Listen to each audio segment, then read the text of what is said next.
دنیا کی حیثیت ایک مومن کی نگاہ میں کیا ہونی چاہیے؟ فرماتا ہے اعلموا ان الحیات الدنیا لعب و لہو، اے انسان جان لو کہ تمہاری یہ ظاہری دنیا، ظاہری زندگی جسے تم کھیل کود سمجھتے ہو، یہ کھیل کود کا ذریعہ ہے جس میں تمہیں صبح سے شام کا پتہ نہیں چلتا اور دنیا سے تمہیں جانا پڑ جاتا ہے۔ وَزِینَةٌ، اور یہ دنیا ایک ایسی جگہ ہے جہاں تم آلائش میں لگے ہو، ایک دوسرے کو اپنی زینت دکھانے میں لگے ہو، میرے پاس فلاں چیز ہے اور میرے پاس زینت کے فلاں اسباب مہیا ہے۔ وَتَفَاخُرٌ بَیْنَکُمْ، اور آپس میں فخر و مباحثات کرنے سے تمہیں فرصت نہیں ملتی، اپنے فخر کی چیزیں بیان کرتے ہو، ایک دوسرے سے مقابلہ کرنے میں لگے رہتے ہو۔ وَالتَّکَاثُرُ فِی الْأَمْوَالِ وَالْأَوْلَادِ، اور اس دنیا کی حقیقت یہ ہے کہ اس میں ہر کسی کی کوشش ہے اس کا مال دوسرے کے مال سے بڑھ جائے، اس کی اولاد دوسرے کی اولاد سے بڑھ جائے۔ یہ دنیا تمہارے سامنے ایک ایسی شے ہے جس میں تم ہر وقت مقابلے میں لگے ہو، ہر وقت دوسرے کے ساتھ تمہارا مقابلہ چل رہا ہے۔ لیکن دنیا کی حقیقت ہے کیا؟ خدا فرماتا ہے کمثل غیث اعجب الکفار، دنیا ویسے ہی ہے کہ جیسے آسمان سے بارش برستی ہے اور کافر اس بارش کو دیکھ کر عجیب اس کی کیفیت ہوتی ہے، اس کی وجہ سے زمین سے اناج باہر آتا ہے۔ دنیا کی مثال دیکھیے خدا نے مقام کس انداز میں دے رہا ہے، کمثل غیث اعجب الکفار کہ وہ بارش جس کی پیداوار شروع میں کسان کو خوش کرتی ہے، کسان جب بارش کو پڑتا دیکھتا ہے اپنی فصلوں پر خوشی سے پھولا نہیں سماتا کہ بارش آئی ہے، میری فصل اچھی ہوئی، میرا اناج بہترین انداز میں پکا رہے گا۔ ثم یہیج فتراه صفرا، پھر ایک وقت آتا ہے کہ وہ اناج جس کے لیے وہ کسان خوش ہو رہا تھا وہ اناج خشک ہو جاتا ہے، اس اناج میں خشکی آنا شروع ہوتی ہے، پھر دیکھتے دیکھتے وہ کھیتی زرد ہو جاتی ہے، اور ایک وقت ایسا آتا ہے ثم یکون حطاما کہ وہ اناج وہ غلہ جس کے لیے کسان ایک معمولی سے لمحے کے لیے اتنا خوش تھا کہ اس کی ساری دنیا اس کے سامنے آ گئی تھی، وہ ساری کی ساری کھیتی غصے کی شکل میں تبدیل ہو جاتی ہے۔ تمہاری زندگی بھی ایسی ہے، شروع میں تم اپنی زندگی میں بہت خوش ہوتے ہو، زندگی کا سفر چلتا جاتا ہے، تم جوانی میں فخر کرتے ہو، وہ سفر جو تمہارے بچپنے سے شروع ہوا تھا، جوانی میں تم پورے نہیں سماتے کہ دیکھو خدا نے کتنی طاقت عطا کی ہے، کوئی میرے سامنے دکھ نہیں پاتا، جس سے چاہے مقابلہ کر لیتا ہوں۔ لیکن پھر ایک وقت وہ آتا ہے کہ جوانی ڈھلنا شروع ہو جاتی ہے، انسان بڑھاپے کی طرف جانا شروع ہو جاتا ہے، پھر ایک وقت وہ آتا ہے انسان جب پلٹ کر دیکھتا ہے تو دیکھنے کے لیے کچھ بھی باقی نہیں ہوتا۔ یہ ہے تمہاری زندگی کی حیثیت، خوشی ہے ایک معمولی سے وقت کے لیے، اس میں ہمیشہ کی خوشی تلاش کرو گے تو ہمیشہ کی خوشی دنیا سے ملنے والی نہیں ہے۔ ہاں اس دنیا سے جتنا ہو سکے اپنے لیے زادگاہ اکٹھا کرو، اپنے آخرت کے لیے اسباب فراہم کرو۔ مولا کائنات نبی المؤمنین حضرت علی بن ابی طالب علیہ السلام نبی بلاغہ میں خدا نمبر 61 ہے، مولا ارشاد فرماتے ہیں الا وان الدنیا دار لا یفتن منها الا فیہا، کہ اے لوگوں آگاہ رہو، دنیا ایسا گھر ہے کہ دنیا سے بچاؤ کا سامان تم نے اسی دنیا سے اپنے لیے فراہم کرنا ہے، اپنے دامن کو دنیا سے بچانا ہے، لیکن کیسے بچانا ہے؟ خدا نے اس کے اسباب بھی اسی دنیا میں پوشیدہ رکھے ہیں، اس دنیا سے اسباب لے لو کہ تمہاری دنیا تمہاری نظر میں کوئی موقع نہ رکھے۔ ولا یرجا بشیء کان لہا، اور کسی نے اگر دنیا میں فقط اپنے لیے کام کیا، فقط دنیا کے لیے کام کیا، اسے نجات نہیں مل سکتی۔ نجات اسی کے لیے ہے جو دنیا سے ہٹ کر کام کرتا ہے، جو اپنی آخرت کے لیے کام کرتا ہے۔ ابتلی الناس بہا فتنۃ، یہ دنیا ایسی جگہ ہے جہاں خدا یقیناً لوگوں کو آزمائش میں ڈالتا ہے، خدا لوگوں کو مختلف طریقوں سے آزماتا ہے، خدا لوگوں کے مختلف طریقے سے امتحانات دیتا ہے۔ یہاں پر آنے کے بعد بھی یہ گمان کرے کہ آسائشیں ہی آسائشیں ہیں، دنیا آسائش گاہ نہیں ہے، دنیا ایک امتحان گاہ ہے،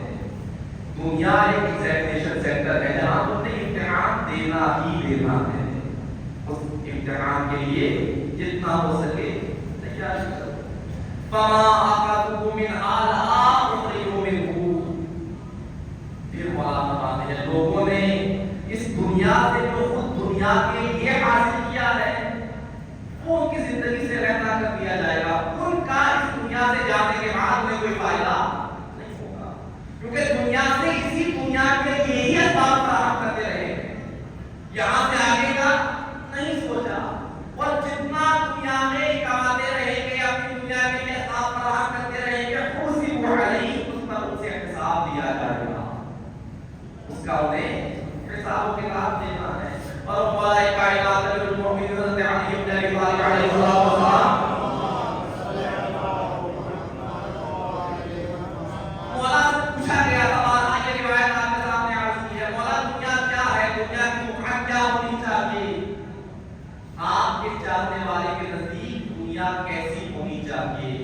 مولا فرماتے تھے دنیا کی حقیقت فقط اتنی ہے کہ حلال کا حساب وفی حرام کا حساب۔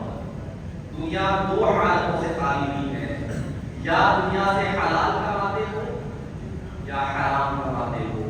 ان دو کنڈیشن سے باہر کوئی نہیں ہے،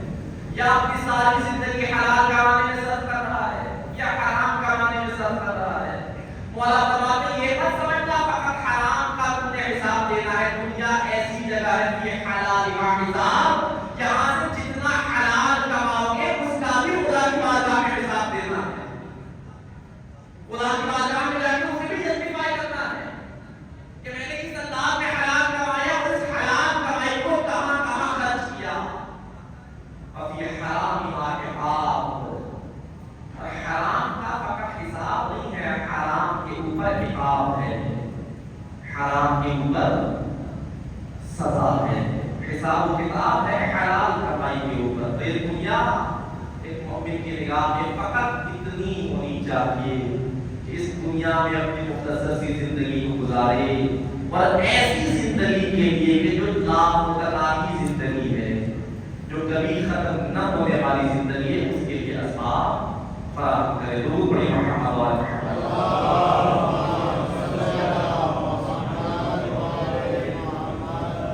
ساتھ ہماری گفتگو خمس کے بارے میں چلے، آپ کے اذان سے ہمارا اصل موضوع کی بات ہے کہ خمس کس کس شے پر واجب ہے اور کس انداز میں واجب ہے۔ عرض کیا تھا 7 چیزیں ایسی ہیں جن پر انسان نے خمس ادا کرنا ہوتا ہے، ان میں سے پہلی چیز تھی جس میں تقریباً 90% مومنین خمس ادا کرنے کے پابند ہوتے ہیں، ادا کریں یا نہ کریں ہر کسی کا اپنے آپ کو پتہ ہے، لیکن ہمارا جو یقین ہے مومن وہ ہے جو خمس ادا کرتا ہے۔ کوئی مومن ایسا نہیں ہو سکتا کہ زہرا کا اولاد زہرا کا حق اپنی گردن پہ رکھے۔ پہلی چیز تھی کاروبار کا منافع، انسان کی جو سیونگز ہے اس کے اوپر، جتنی سیونگز ہے خرچے کے اوپر نہیں ہے، بچت کے اوپر 5واں حصہ بطور خمس ادا کرنا ہے۔ اور یہ عرض کیا تھا بچت یہ نہیں میٹر کرتا کہ کتنی بچت ہے، تھوڑی ہے یا زیادہ ہے، جتنی بچت ہے اس کے اوپر 5واں حصہ بطور خمس ادا کرنا ضروری ہے۔ خمس ادا کرنے کی کیفیت انشاءاللہ اس کے بارے میں گفتگو ہوگی۔ دوسری چیز جس کے اوپر خمس ادا کرنا ضروری ہے وہ ہے معدنی کھادیں۔ یہ ہمارے جیسے لوگوں کے ساتھ اکثریت کا واسطہ نہیں ہے، وَإِلَّا ایک مسئلہ فقہی ہے۔ یہ معدنی کانیں جو ہے، نمک کی کان کہتے ہیں، سونے کی کان ہے، چاندی کی کان ہے، لوہے یہ جتنے بھی ذخائر ہیں یہ اصالتاً امام کا مال ہے، ان کا مالک کوئی نہیں ہے۔ ہاں اس وقت گورنمنٹ کے قبضے میں ہو سکتی ہے، لیکن اصالتاً یہ تمام چیزیں ملکیت ہے ہمارے وقت کے امام کی، کوئی ان کا مالک نہیں بن سکتا۔ آج کل تو ایسا ممکن نہیں ہے بھائی، اللہ اگر ایسی کوئی کام ہے کہ اس کا کوئی ظاہری طور پر کسی کے کنٹرول میں نہیں ہے، انسان وہاں سے کوئی چیز نکالتا ہے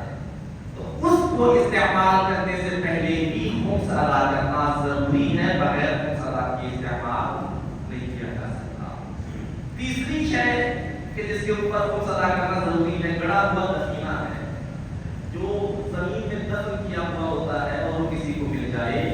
اس کا بھی خمس ادا کرنا ضروری ہے۔ اب یہ ایسا نہیں ہے کہ آپ اپنی زمین میں کوئی شے دفن کریں، میں جا کے نکال کے خمس دے کے استعمال کروں، ایسا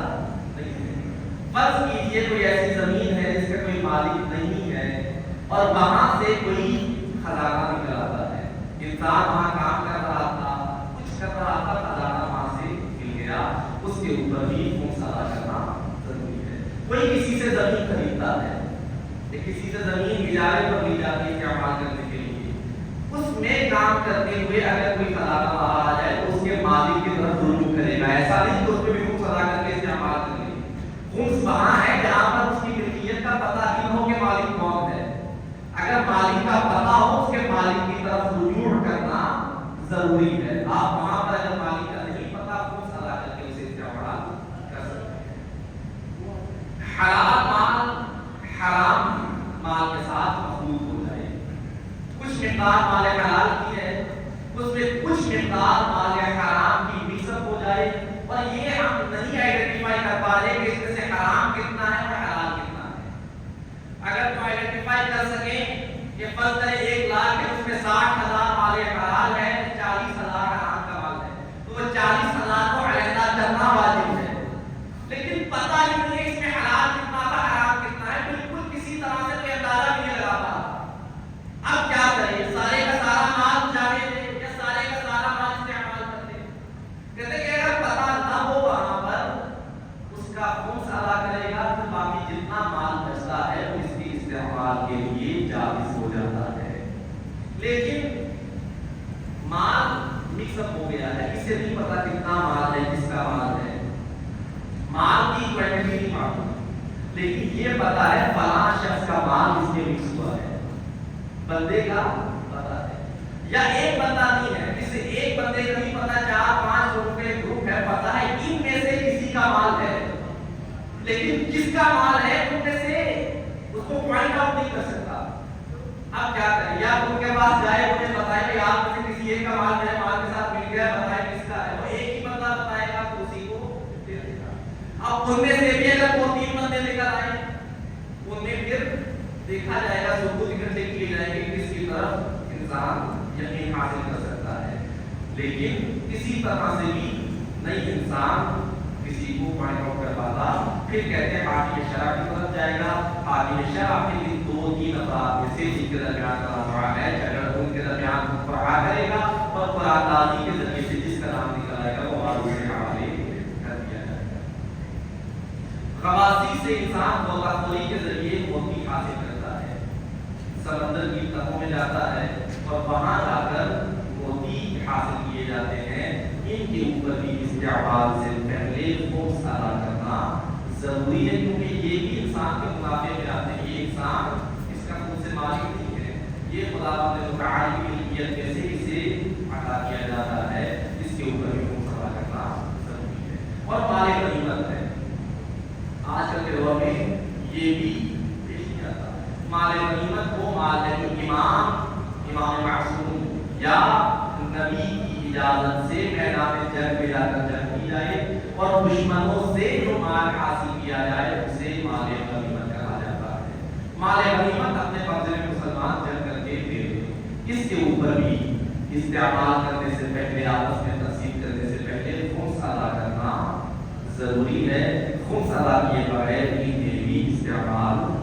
نہیں کیا جا سکتا۔ یہ وہ اشیاء ہیں جن کے اوپر انسان نے اگر کسی کیٹیگری میں ہوا کرتا ہے خمس ادا کرتا ہے، اگر خمس ادا نہیں کرتا تو ان کا استعمال انسان کے لیے جائز نہیں ہے۔